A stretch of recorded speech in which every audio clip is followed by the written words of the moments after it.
And he'd messaged to say he was just leaving home and I'm coming to pick you up now. This was at 8:55. We know that it's a 10 to 15 minute car ride to get to Manners' house, but he never arrived. Just a quick disclaimer, the content presented in this podcast is based on real events and may contain graphic descriptions of violence, crime scenes and other disturbing material. Listener discretion is advised. This episode is sponsored by Think Forensic. Think Forensic are a one-stop shop for all things forensic science and crime solving. They hold experience days, as well as corporate events, team building events, and general education for primary school right the way up to university level, as well as other events and consultancy. There's also a shop where you can get your hands on all things crime solving, from evidence gathering to packaging and collecting evidence, as well as other forensic science equipment. For more information or to book on an experience day, please visit the website. Hi everyone, and welcome back to another episode of Grave Secrets. We're your hosts. I'm Beth. And I'm Annie, and today we are going to be covering a case from Oxford. So we're going to be looking at the murder of Arash, Ghorbani, Zarin, and this was a really calculated, callous case, wasn't it? And it was only because of the forensic evidence that was found that actually led to the convictions. Yeah, and as you'll find out, there ended up being quite a lot of forensic evidence, but it wasn't as simple as that, because for quite a long time, there really was a lack of forensic evidence, even in places that you would have thought that there would be a lot of it. Yeah. So as we get into this case, it will all obviously make sense and it will all unfold. So like we said, this was in Oxford and it was in a place called Rose Hill. And we're going to be going back to November 2004 to start with. So police are actually out on patrol, just their general patrols of the area. Yeah. And they come across a metallic green car, which was a Laguna, and it was parked sort of like across the pavement in a weird way. It had like the front of the car was off, weren't it? Sort of into the road. Yeah, it was off the pavement, but it didn't look... It looked odd, but it didn't look as odd as it would have done elsewhere, because behind it were a row of garages. So often with council estates, you'll then have a big block of numerous garages. Yeah, the garages were like separate, weren't they? It looked almost like someone was pulling out of the garage and was just pulling onto the road because the lights were on as well. Either that, or they'd parked in front of the garage and then the car had rolled forward. Yeah.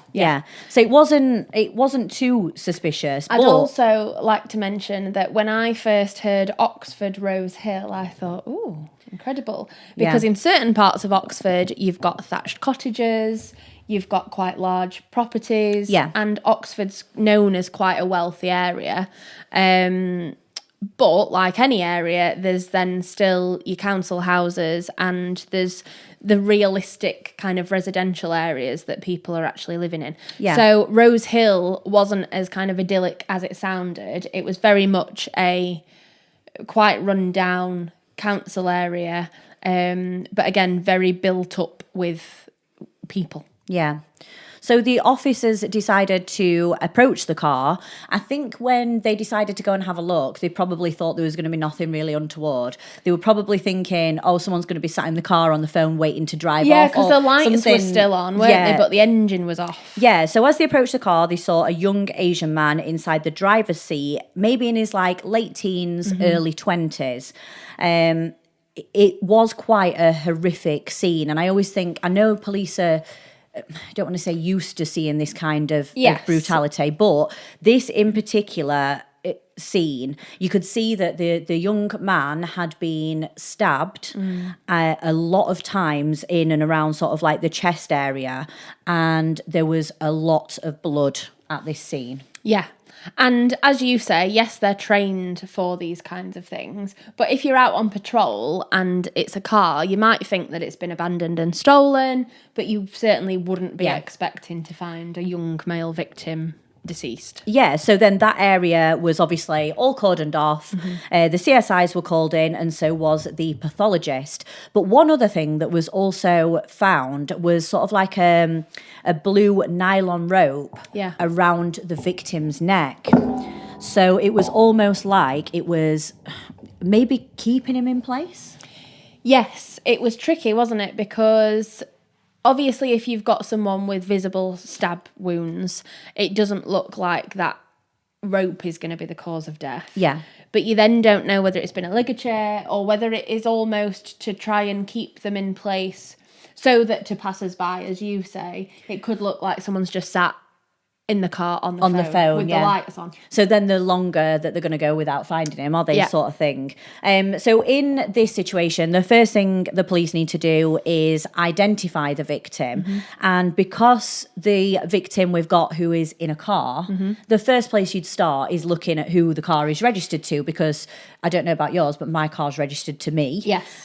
So if anyone found me in my car, they would be able to identify me pretty quickly. Yeah. So the car was actually registered to a Rahim Ghorbani, and the police tracked him down and asked him, was this his car? He said, yes, that is my car, but this was a little bit more of a mature gentleman. And he said, well, yeah, that is mine, but my son has actually been driving it. My son's using the car. So then we get the identification of the victim as 19-year-old Arash Ghorbani, Zarin, an engineering student at Oxford Brookes. It's awful, isn't it, as well? Because as soon as the father's told that, a young man's been found in his vehicle, you're obviously going to know. And he said that he felt that he knew as soon as, he was told at that point and broke down. And his wife came from downstairs and she obviously broke down as well. So even though that's technically not a formal identification, because they can't just go, yeah, okay, someone else could have been put in the vehicle, you'd know, wouldn't you? The dad just knew, didn't he? His son had gone out in that car. Yeah. And I just can't imagine, from the parents' point of view. And I watched the interviews with Arash's father, and you could just see how it had sort of just destroyed. Broken him. Yeah, he was absolutely devastated. Obviously, you would be losing a child, but at this point, he still doesn't 100% know. Well, and there's that little niggling thought, isn't there? Like, oh, what if someone stole his car and got? Do you know what I mean? But the other thing is, because obviously the first thing that officers would have been asking about was the vehicle, so you would just assume that it was a car accident. Yeah. You wouldn't for a second think it would be a murder inquiry. Yeah. You would think that this is a car accident and it's absolutely horrific, but it's a tragic accident. Yeah. So they would then have to further explain that it was calculated because this was a stabbing. Yeah. So as Annie said, they'd identified it as the body as his son, but then it was actually his father that carried out the formal identification, and so it was confirmed. I think when it was so brutal as well, it must have been horrendous for the dad to have to go in there and identify a child. I mean, even in the best circumstance it can be, is going to be horrific. Well, Rahim never mind just in this. said he just kept kissing his son, didn't he? Yeah. And they described their son as an angel, a really lovely boy. They said he was loving to everyone in the family, but he was loving and kind to everyone around him. It sounds like he'd got quite a good group of friends. He'd never been in trouble before. Yeah. So again, it didn't kind of make sense because he was hardworking. As Annie said, he was an engineering student and his father was actually an engineer as well. But the detective chief inspector on this case that was called on the case was called Steve Tolmie. And he did admit that one of the first kind of lines of investigation that they go down when it is a young male in this area would be, in terms of motive, either drug-related or gang-related. Yeah. But based on the kind of victimology in this case, that absolutely did not make sense. I think as soon as they'd spoke to Arash's father, they thought this is definitely not what we were expecting or what we were thinking. And again, it's not a stolen car. Do you know what I mean? He was just in that area. Yeah, so then at this point, obviously the identification has taken place and the investigation is started. You've got to think of how public this investigation would have been, because as we've just described, it's a very built up area and it's on the road. Yep. So the scene is cordoned off, but it is still very public. They would have had to get like a tent or screens to cover the car because people walking past would have been able to see. It's 11:15 at night, but as the chief inspector said, they did house-to-house inquiries and they expected to get quite a lot of information from that because you've got people going to and from the pub. Yeah. You've got buses, again, down, because Oxford's in London, for those of you that might kind of live elsewhere. So public transport is good in those kinds of areas. So you would still have buses running regularly and again people getting taxis and things like that, or even and it's going just out a built to, up residential area, isn't it? Even going out to walk your dog, like last walk of the night or whatever before you go to bed. So yeah, this scene was very public. The police looked through the vehicle and the surrounding areas trying to find the murder weapon, because obviously we know that there is multiple stab wounds, so they are looking for a sharp bladed knife, basically. Yeah. Nothing was actually found in the surrounding areas, but one thing that they actually did do was the fibre taping. Yeah, so with any crime scene, they obviously take it scene by scene as to how they're going to process. And every scene's different, isn't it? There's no particular way. Yeah.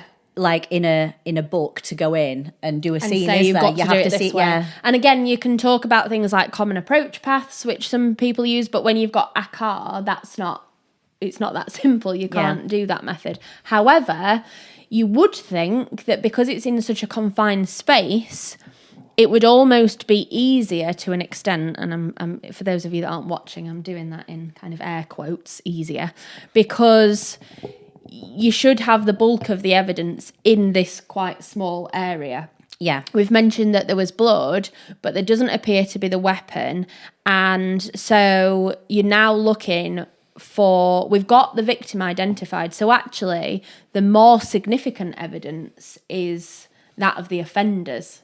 Yeah. You know, you're not looking for blood swabs and DNA to confirm who your victim is. Yeah, you're looking for something from your suspects, aren't you? Yeah. Or suspect or suspects. Yeah. So even though all the blood that was in the car, I doubt the CSIs will have been going in and starting doing blood swabs, because we know that blood has come from our victim who's been identified. Yeah. So the fibre taping, it's like large, like clear, that are sticky on one side, like a large bit of sellotape, really, isn't it? Yeah. Which is sticky on one side, and you can do it on maybe the car seats, you can do it on clothing, and as you stick that to someone or something and lift it up, that then lifts all the fibres, even the hairs as well, the hairs and fibres from that surface onto the tape. And then that can be sent off to the lab, looked at under a microscope, and we can see what hairs and fibres are in there. So it's the really microscopic evidence that we're looking for with the sort of hairs and fibres side of it. And again, if the offender has been in the car at any point, as in kind of Arash might have given someone a lift or something like that, then even from the seat belt potentially, you would kind of get this evidence. The problem with these fibre tapings is that because it's such microscopic evidence, you imagine, one, the time it takes to take all these tapings, but then going back and taking them to the lab, looking at under the microscope, that's incredibly time consuming and then therefore expensive to an investigation. Yeah, and it doesn't give you a time, does it?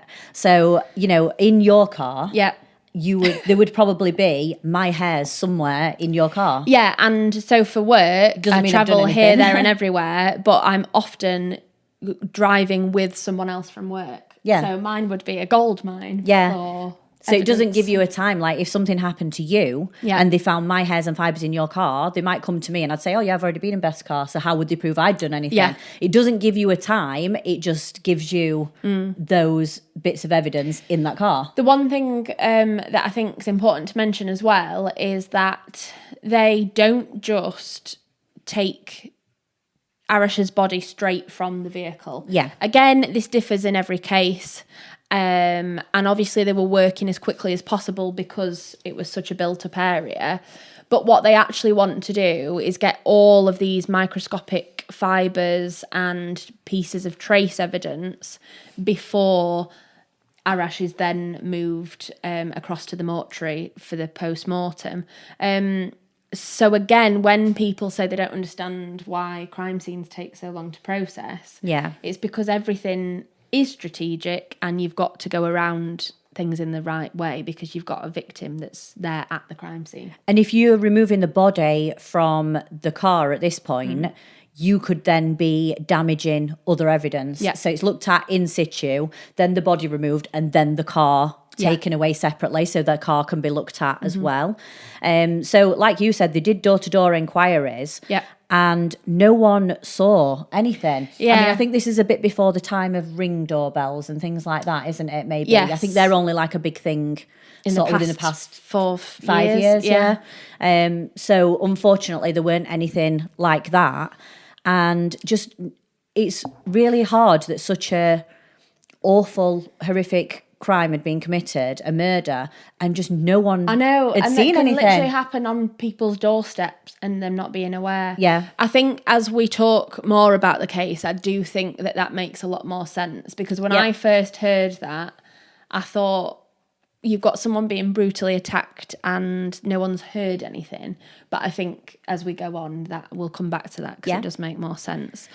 But you are then still looking for motive and potential suspect. No one's heard or seen anything, but obviously Arash's family were interviewed and questioned, and Raheem, his father, said, I think I know exactly who's committed the murder, and it was Arash's girlfriend's family. He didn't believe that it was Mana, Arash's girlfriend, but strongly believed that her family could have been involved. So a little bit of background. Raheem said that he wasn't really that religious, and when he was being brought up and when he had children of his own, he didn't want to sort of force any religion on them. Yeah. So he just let his kids take it like as they were growing up. If they wanted to be, he'd be absolutely fine with that. Yeah. If they didn't want to be, he'd also be fine with that. So he wasn't sort of any strict practicing Muslim in any way. No. And I don't think, as far as I know, that Arash was either. But Mana, his girlfriend, he had met through a friend of a friend. Yes. And bearing in mind, they are quite young at this time, but they'd been together for over a year. And Mana had actually come from quite a strict Muslim background. Yes. So they didn't live far away from each other at all. There was probably a 10-15 minute drive between Arash's house and Mana's house. But this suspicion was kind of backed up by some of Arash's friends who confirmed that Mana's family didn't approve of their relationship. Yeah. And again, even if your parents are a bit unsure of the relationship, generally speaking, after maybe 6 months, I'm speaking from previous experience in my own life. Yeah. After about 6 months, they tend to think, right, okay, this person is probably sticking around. Yeah, they are serious. Like, if there was any doubts at the beginning about them not being committing or anything like that, then they do go out the window. So then I think, well, again, in certain families, they tend to think, right, okay, well, we'll, even if they don't necessarily support it, we'll try and make things easier all round by, accepting it to a certain level. But it doesn't sound like this was the case. No, not at all. In Arash and Mana's relationship. Because Mana actually had younger brothers. Yeah. So her brother Mujibar, who was 18 at the time, he was obviously then looked into from what Raheem had said. And his house was searched. They found clothing. They actually found some knives in there as well. And they took those to have a look at. It's tricky as well, because obviously we can only go on the information that's kind of out there in the public domain. And to me, there must have been a little more than just people saying they didn't get on. Do you know what I mean? Yeah, because they did go in and search, and obviously took his DNA, took his fingerprints. They wanted to interview him. Yeah, because he was arrested straight at that point, wasn't he? So 18 years old, and they did arrest him straight away in the family home. Did you listen to the interviews with Mujibar? Because I thought it was almost like he was quite honest and open about not liking the relationship. He Yeah. didn't try to say, yeah, it were all right or whatever. He said, didn't he? Like, I didn't He said approve. the family didn't approve. I yeah. didn't approve. And again, considering he was only 18, I thought he was quite calm in that kind of situation. He didn't seem, if someone came early morning, you had the police knocking on the door and woke all the family up, I'd be mortified. Yeah, you'd be panicking, wouldn't you? Like, even if you have done something or you hadn't done something, you'd still be panicking. Yeah. And he had said that the family actually didn't like this relationship because the father had already planned an arranged marriage for Mana. Yes. So it was already sort of planned out, and she was going against that by being with Arash. He actually stated that he'd never actually spoken to Arash himself. Yeah. He knew of the relationship, they didn't approve of the relationship, and therefore he'd never spoken to Arash.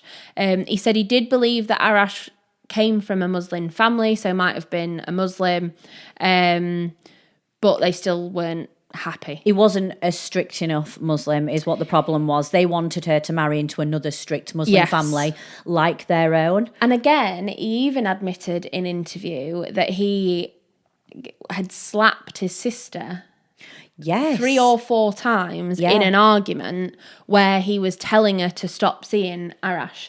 So it was very clear that it wasn't just like I mentioned, verbal, like a silent disapproval or we'll not talk about this, but we don't approve. It was a very physical, consistent disapproval of that relationship. And you've got to remember, Mana's his older sister. Yeah. He just said, I gave her 2 or 3 slaps. Yeah. And he said it so casually, like it was almost a normal regular thing or a regular occurrence. So, I mean, as you would, if you've got the chance, Mana did leave the family home. So she moved out. And it's at this point, police discover that Mana found out she was pregnant. She told Arash, she was honest with him. He told his family because, again, Arash had a really good relationship with his family. And Arash's family basically said, yeah, don't worry about it. You two love each other. That's all that matters. The dad even said, didn't he, let's get, if you want to marry her, let's get married. He'd even booked the venue, room, like a function room for their wedding so that they could be married before they had the baby. So things are looking up for them at this point. Yeah. She's out of what sounds like quite a tricky or complicated family home. She, I believe, was living with a friend at that point. Arash is probably thrilled because he's with the woman that he loves, his family approve, and he's now going to marry her. So they've kind of got this amazing future and they're looking ahead. Meanwhile, Mana is out with friends and bumps into her mum, who obviously she'd not seen for a little while, in a shopping centre. And at that point, because Mana was quite obviously pregnant, Mana had to admit to her mum that she was expecting a child. And her mum said, look, I understand, but if you are going to give birth, if you are going to have a baby, you're going to need my help, so I want you to move back into the family And the thing home. is, you would want your mum there. Like, the first thing you would want if you were going to give birth and you'd fell out with all your family, you would want your mum there. Even when it's a tricky family dynamic, you are going to want the support of your family. They're 100%. The kind of, for some, families, and this one, they're the consistent in your life. They've all grown up together. They're under one roof. Yeah. And giving birth, whatever age, I would imagine, is incredibly scary. You've never done it before. It's, So you can understand why Mana then decided that she wanted to go back to her family. Yeah. So now if we move back to the investigation, the mobile phone data was analysed. And the police actually analysed Arash's phone to determine sort of if they can find a time maybe when he made his last call, who his last calls were to, if he'd done any text messages and things like that. Because like you said, from the fibre tapings and things like that, you're not getting any idea of a timeline. Yeah. So they need to narrow down kind of your time of death and time of the attack. Yeah. So Arash had made calls to Mana that evening, and he'd messaged to say he was just leaving home and I'm coming to pick you up now.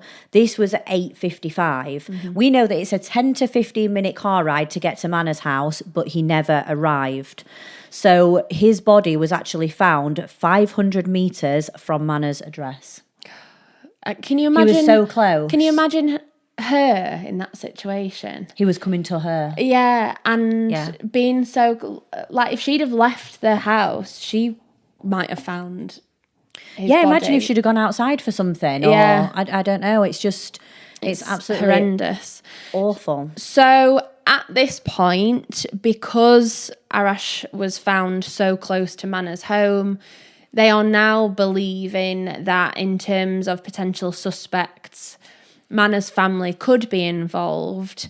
This is kind of adding fuel to the fire in the sense that it's in the right area. It's not like they wouldn't have had maybe knowledge that he was heading over in that direction. The family could have acted like everything was okay when Mana came back home. Yeah. And then she could have just said to him, oh, Arash is coming to pick me up. Yeah. Yeah. Like, or they could have looked at a phone and seen that. There's loads of different kind of scenarios. But again, bear in mind they've got Mujibur in for questioning at this stage. He actually stated, and I did think this was odd because, as you said, he was being quite calm and being honest. But he then stated that he had no idea that his sister was pregnant and that he'd never threatened Arash or Mana, telling them to stop seeing each other. Look, I know he's 18, but you can tell when someone's pregnant. Like, if the mum was able to tell in the shopping centre, he would have been able to tell, and it'll have been spoke about in the house. Well, exactly. I was just about to say that, and you're telling me that they haven't kind of discussed it. They haven't had any conversation in public about her being pregnant. Like, it just doesn't. And why else would she have come back home if it wasn't for that reason? So I did think that was odd, given kind of the rest of his honesty. Yeah. Again, he then claimed that he wasn't aware that Arash was coming over to see his sister that night. So he says that she hadn't mentioned it. So at this point, you're not going to get a confession. Even though they've pulled him in for questioning, he's been arrested, you're certainly not going to get a confession. So you kind of, again, placing more of a focus on that crime scene to try and get the crucial evidence. You're now piecing all the evidence together to see if it is viable to charge someone, aren't you? Yeah. And the thing is, we all know, everyone's probably watched 24 Hours in Police Custody. You can only be held for so long before you have to be released, either just released normally or released on bail. And that's normally while the police build their case against you. Now, we talk a lot at work at Think Forensic about what pieces of evidence can give us really good potential breakthroughs. So your DNA evidence being one of them. Rope, which was actually found at the scene, obviously around Arash's neck, usually is, again, a wealth of DNA evidence, but no DNA whatsoever is found on this rope. It's weird because if someone was holding the rope, like when you grab hold of a rope, it's rough, isn't it? And it sort of pulls through your hands. So usually it'd be skin cells and stuff that you'd get. Or even if someone's tied it, I mean, it was quite thick nylon rope, but even if someone's tied it, they might have used the mouth, but no DNA was found. So obviously that's frustrating. They did take blood samples, again, primarily looking for offender blood rather than, Arash's blood, but they didn't find any. Because you'd think with him being stabbed that many times that the offender could have injured the self at some point during this. We've seen it before, haven't we? Especially in stabbings where there's that much blood at the scene, it makes the knife handle slippery. So a lot of the time when they go to do a stab, the hand slips down and the bottom of the hand gets cut, doesn't it, by the blade of the knife. And then it mixes their blood in with it. If you've got your victim moving, they could get caught in the kind of struggle, Yeah. and injured that way. So this was really frustrating because all of this evidence that you would expect kind of wasn't cropping up at the scene. Post-mortem did reveal as well that in regards to the rope, that wasn't used as a ligature. So again, they're kind of thinking, well, maybe it was to keep Arash Restrain, upright, or to restrain him. So what you now need is to look at alibis, because we're not finding the evidence that we want to find. We're not going to get a confession. So let's go with, can we catch the kind of suspects in the act kind of thing. And Mujibar gave an alibi, and it was quite a detailed alibi. Now, sometimes this is more suspicious, because if you were ask me what I was doing 2 nights ago, first I'd be like, oh God, what day was that? What was I doing? And then I'd probably to know the time as well. Yeah, I'd probably give you a rough idea, but it wouldn't be all that specific. His was quite detailed, but actually it was all backed up. So he said he actually fell asleep and had a bit of a nap at about 8 p.m, then woke up and went into town. So he said he caught a bus at 9:30 into town, and again this was verified by footage from on the bus and obviously the ticket. And they could see what he was wearing as well on the CCTV. So, if he had done anything and gone out after, they could have then seized those clothes he was wearing on the bus to test them for anything. Again, timeline-wise, Arash was found just after about 11:15.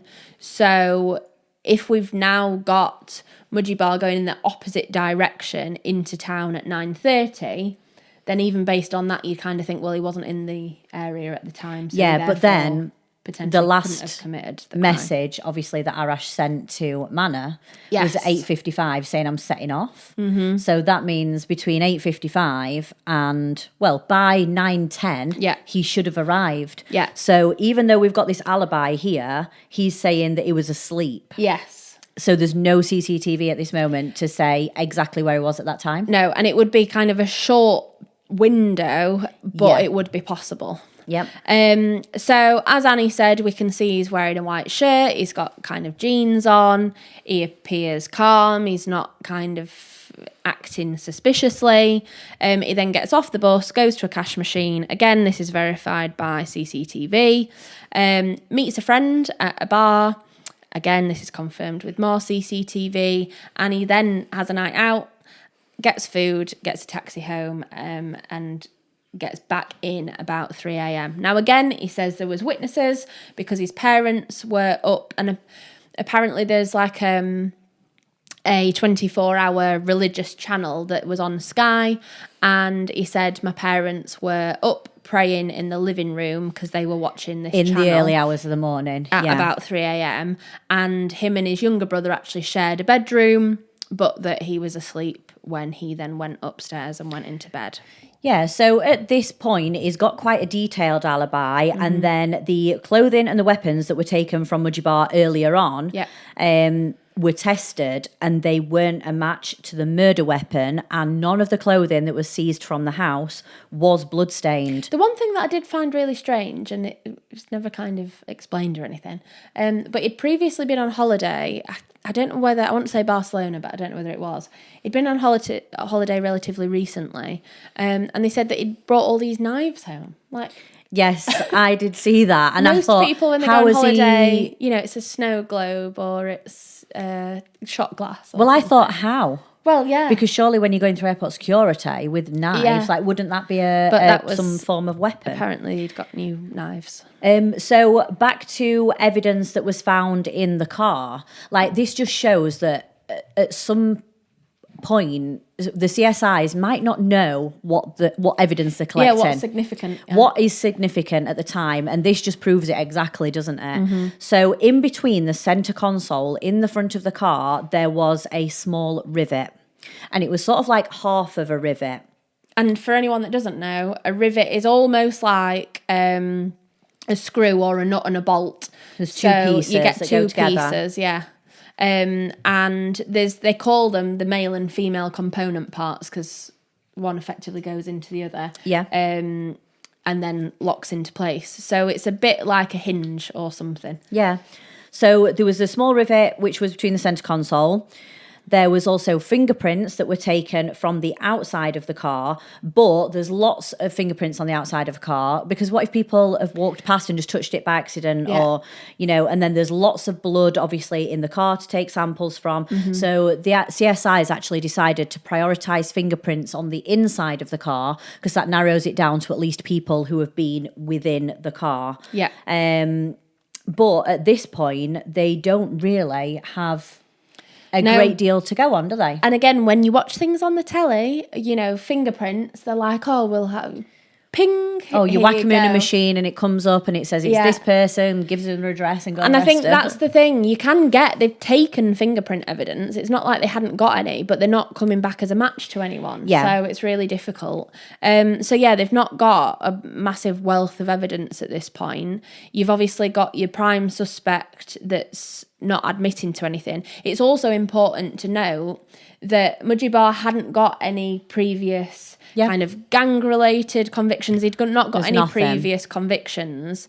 So, you know, other than, would you really commit a brutal murder based on the fact that you don't like your sister's boyfriend? So it's very rare the motive is for someone to go from nothing to a brutal murder. There would normally be some sort of petty theft, some sort of violence, so you've got sort of so you've got potential motive, but it's not a strong motive at that point, which is why the evidence is then so important. Yeah. So we then come back to Arash's, wounds, unfortunately, and he had been stabbed 46 times. They were all concentrated around the chest area, and the post-mortem did then confirm that they were in fact looking for a single-bladed weapon. Arash had got no defence wounds whatsoever. Now, this is incredibly rare with a case like this. And this is what I was alluding to earlier when I said that it's unusual that nobody had heard anything. Yeah. But by him having no defensive wounds, that would suggest that he had no idea whatsoever that this attack was about to occur. And police then thought that potentially this rope that was tied around him wasn't necessarily used as a ligature, but was potentially used to kind of keep him in place. And if you imagine, if he was sat in the driver's seat, if someone has been in the car behind him, they'd have caught him completely off guard, so he wouldn't have had chance to defend himself. And if they put the rope round, you can't move your head. Yeah. And they'd have just had to hold his arms somewhere. And if they're holding the seatbelt as well, that confines your arm. So, so it sounded, again, it just makes it sound even more horrific than it already is. Again, they'd found the rivet in the car, but at this point they had a bit of an aha moment, because another piece of metal was actually found in Arash's jacket pocket, in his chest pocket. They realised that this was likely from the weapon itself, and that as the weapon, rather than the offender getting injured, the weapon may have broken. So you've then got two parts of the weapon, so you can link that back. You've got it on the victim and at the crime scene. But again, that's not really enough to go on in terms of matching it to an offender. And they found the rivet, but they've not found a murder weapon yet. Ideally, you'd have to find the murder weapon and then match the rivet up to the broken parts of the weapon, wouldn't you? So the investigation is progressing, but it is quite slow, unfortunately, even though they're doing all they can. But by the following Tuesday lunchtime, two council workers rang up basically to report fly tipping. They'd said they'd seen a car pull up on an area called Reimers Lane, and it looked like it was a bit of wasteland, but then allotments. Yeah. And they basically said, look, we're just reporting fly tipping because we saw someone throw a bag out of the car on Reimers Lane, but they weren't close enough to get a proper description of who these people were. They did, however, decide to go over and take a look at what had been disposed of. And once they saw what was in the bag, they took it straight down to the police station. Because I was going to say, if you just reported fly tipping, the police are unlikely to come out and look what's in the bag. No. So in a way, it's good that these they witnesses were curious, went and looked, because if not, we wouldn't have this. And this was a massive breakthrough. breakthrough. It might have been a month before. Yeah. Someone had kind of tidied the area or whatever. And without this, there's sort of nothing. There's no case to go on, is there? So it was a Tesco's carrier bag, and inside it was a baseball cap, a Nike top, black gloves, and a knife. The knife was a broken butterfly knife. And by butterfly knife, all that means is that it's the handle kind of splits out into two. So it almost looks like a pair of scissors. Yeah. So the knife then, obviously all these items that have been found are then sent off for forensic analysis. Yes. Again, it then confirms that it is a match to the murder weapon. And this is where all of that DNA evidence, all of that crucial evidence that you would have expected to find at the scene is then discovered. So Arash's blood was confirmed to be on the jacket, which matched what we call a cast-off pattern. So it's a blood spatter pattern. Again, it wasn't Arash's jacket. This is the suspect's jacket. You've then got a DNA profile for Mujibar on the baseball cap. And again, that will be hair, fibre, skin cell evidence. So he, at that point, he had been released on bail because when they'd not got his fingerprints or anything from the car, they'd held him for 24 hours, so he was released. He's now rearrested based on this DNA evidence. It's the first thing that categorically links him to the scene and to Arash's murder. Yeah, and the red Toyota, which dumped the bag at the allotment, they were trying to work out whose car it was, and it turned out that Mujibar's father actually owned a red Toyota. Yeah. So now it just takes one breakthrough and all these pieces start to fit together. So now the police have got to look into Chamia, which is Mana's dad. So he was also arrested for involvement and disposing of the evidence. Yeah. So again, we're now questioning them again. They've got to be questioned, and Mujibar's now presented with the evidence. And they say, look, we found your DNA, we found the weapon, and he still denies having anything to do with Arash's murder. He says he hasn't worn the hat for ages, so that could have been lost. It could have been taken by someone else. And when they make it clear that everything's pointing in his direction, he doesn't waver. He just says, I've got no idea. He held his nerve for an 18-year-old who was getting accused of murder here. Yeah. But, you don't know how many times he'll have gone through this in his head. Yeah. You just don't know the situation, do you? So Chamia, his father, was again questioned, and when he was asked for an explanation as to how all these recovered items that linked directly to Arash's murder were found at that location, he says, yes, I was in the area at that time in my car, but I never stopped the car, so it's not me that's disposed of this bag. But obviously now everyone at the lab would be like, right, okay, we're finally getting somewhere. Yeah. So they are still testing all of these items, and they then get a DNA match not only to Mujibar but also to Chamia on the baseball cap. So we've now got two people that we can link to the crime scene. Yeah. There was also a pair of black gloves found, and they had Arash's blood on them. But in one of the gloves, there was like a very small sort of cut. Like a little nick. Yeah, tiny little nick. So what they did is looked inside of the gloves and they found blood. I thought that was really clever. This was clever, yeah. So not on the outside, because whoever's hand was bleeding was who had been wearing the glove. So when they looked on the inside, they then obviously took the blood swabs and tested those. And this blood belonged to Manor, who was only 15 years old and was the younger brother. Again, you 15. would be expecting... You wouldn't be expecting anyone else. You wouldn't be expecting a third profile, would you? No. You'd expect it to belong to one of those two. Yeah, I would have thought, yeah. Yeah, so now we've got 3 of these family members directly involved, but you've got to remember the ages of these.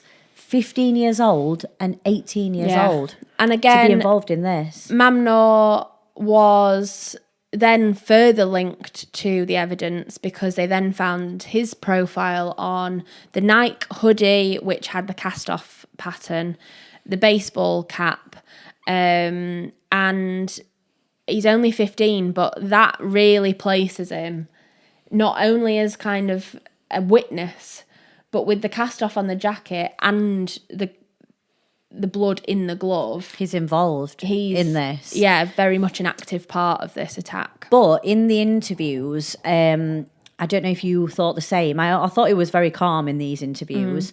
And he says he doesn't know how the DNA got there, but he does say that he actually liked Arash and he was the only one in the family that approved of the relationship. And I do think he was being honest. Yeah. So, again, he's only 15, and they did confront him with the evidence, and they said, you know, have you stabbed Arash 46 times? Like, it's a brutal attack. Yeah. And he did admit again that he had an injury to his hand, and that he'd had to have a plaster on it, but he couldn't remember what had happened. He said that they actually used to go to the same school, but Arash was obviously older, but that when Arash was in the sixth form, they would chat and that he knew him quite well. And there was no issues there at all. He seemed to be the person in the family that had the most contact with Arash, I would say. And he did admit that Mana was in love with Arash, and that he was close to his sister. He admitted, unlike Mujibar, he admitted that Mana had moved out of the family home because no one approved of the relationship. And he confirmed that they wanted her to have an arranged marriage. He said that the parents did know about the pregnancy and that that's why she'd moved back home, but that he didn't have a problem with it because he got on well with Arash. Yeah, and at this point, the police, obviously we've said we've got the 3 family members. Because the 2 sons are relatively young, the police do suspect Chamia is more involved and maybe has coerced his sons into doing this. It also made sense in terms of the lack of defence wounds. And unfortunately, detectives thought that the likelihood is that because Mujibar would have been, was older and therefore stronger, he would have been the person in the back of the car restraining Arash because, Arash was 19 years old, strong enough to kind of defend himself. And that's likely why the younger brother would have then had to have commit the offence kind of thing. Again, in questioning, he says he doesn't understand why his DNA was on the jacket, why it was also in the hat. They did actually get fingerprints on the carrier bag, but he said he didn't know. So again, he's been quite honest, but then quite vague when it comes to the evidence. Yeah, and in a lot of the things that I use to do this research on, they spoke about the motive being an honour killing. And we've spoke about this between us, haven't we? Yeah. Like, we don't really know enough about this to go into great detail because when I looked into honour killings, it said that men had the right to kill women in their family on suspicion of sexual relations with a man outside marriage. But in this case, they didn't kill Mana, they killed Arash. Yeah. So I'm not sure if this still falls under the honour killing, but it is normally fathers, uncles, brothers that do the killings, and the younger members of the family follow along. And the reason they're so sort of calm and blasé about it is because they believe that it is the right thing to do. They've been instructed by the older members of the family that they respect. And by God, ultimately. Yeah. So it's... And again, in the investigation at the time, the chief inspector said that they kind of sought out help from other cases where they believed that honour killings were involved. Yeah. And that they don't fear repercussions of having to go to prison or anything like that because they are more at risk of the consequence from God, rather than they don't prison. Care about kind of prison sentences or anything like that. Again, in questioning, even when faced with all of this, the 2 brothers said, "I've never killed him, that's untrue." And then their father said, "I've never even thought about it. I've not done anything like this in my life."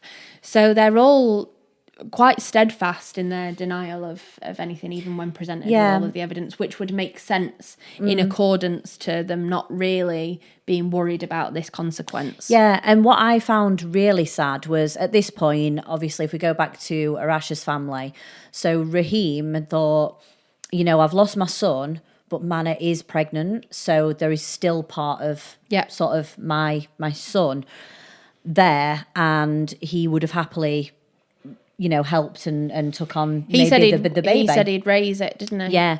But unfortunately for Mana, the final steps from her sort of family to complete this and sweep it under the carpet was for her to have an abortion. So imagine what she's gone through now. She's had the abuse from her family. The love of her life has been killed. She's then been forced into an abortion. And Raheem actually said that the function room that he had hired for their wedding, he then had to use for Arash's funeral. It's just horrendous, isn't it? You can't even imagine. So, again, at this point in the investigation, they were pretty certain that this was a case of an honour killing. Yeah. But when they started presenting that kind of theory with the three suspects, Mujibar denied that he'd ever heard of something called honour killings, and so again that didn't sway him at all. His father admitted that Mana was pregnant to Arash, which did bring dishonour, and he did use the word dishonour, to the family, but he instead said that the family had decided to accept it. Yeah, so if when we've got all that evidence now, if we fast forward to November 2025, and this is when it went to court. So it was at Oxford Crown Court, and all three of these suspects denied murder. They showed no emotion at all during a 4-week trial.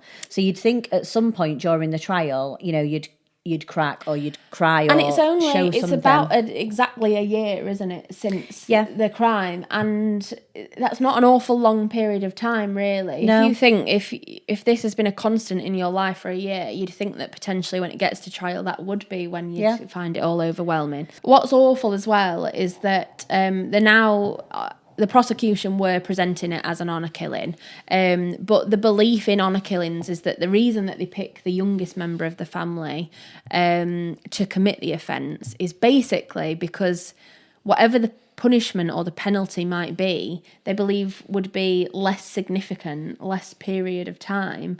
Therefore, it's almost like they get sacrificed. If someone's under 18, they're going to get less. Yeah. So the patriarch in this case was the father, and they also, at prosecution, stated that because all of the stab wounds were around the chest area, that linked back to the heart. And again, in this honour-killing belief, it states that if you drain the heart of blood, you drain it of love. So they were basically saying, so you went for the heart to drain Arash of his love for your daughter, Mana. And 46 times as well, they were making sure that the job had been done properly. Yeah. But ultimately, all three were found guilty of murder and given life sentences.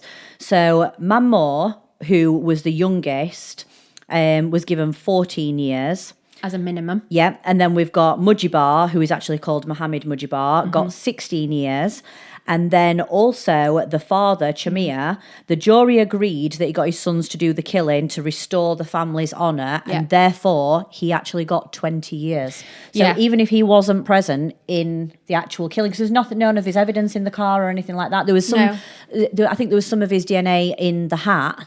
But that could have been a hat that could have been used, of evidence, but they believed ultimately he was the ringleader, and without him saying that they had to conduct this honour killing for the family, the offence would likely have never have happened. Yeah, and just the pain that now the family of Arash will obviously have to go through. Arash's father said he described it as having heart surgery without anaesthetic. Oh. He said that the pain would obviously be carried with them until the day that they die. Yeah.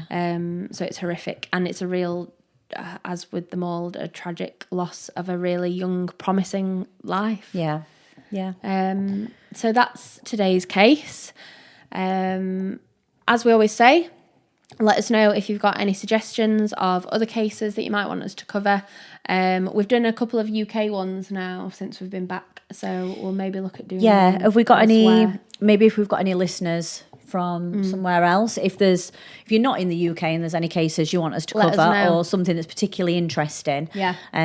do let us know and we will get on with researching it. Yeah. But that's it for now, so have a great week and take care. Bye.